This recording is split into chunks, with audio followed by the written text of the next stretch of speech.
អញ្ចឹងតើបានជាថៃចិញ្ចឹមចិត្តឈ្លានពានកម្ពុជាមិនឆោបបុរសម្នាក់ទំលាយរឿងរ៉ាវប្រវត្តិសាស្ត្ររបស់ថៃ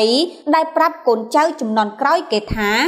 នេះបើយោងតាមគណនី Facebook មួយដែលគាត់បានបង្ហោះសារដោយភ្ជាប់ជាមួយរូបថតមួយសន្លឹកថារឿងព្រំដែននេះថៃបានធ្វើខុសដូនតារបស់ពួកគាត់កាលពី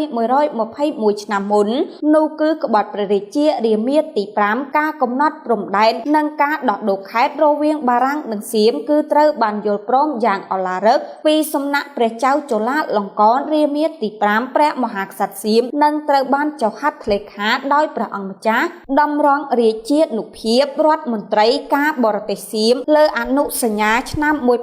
1904និងសន្ធិសញ្ញាឆ្នាំ1907យ៉ាងច្បាស់លាស់ហើយតែមកដល់របបរាជានិយមអាស្រ័យរដ្ឋធម្មនុញ្ញចាប់ពីឆ្នាំ1932ពួកយោធាថៃបានតតចោលនៅអនុសញ្ញាបារាំងសៀមឆ្នាំ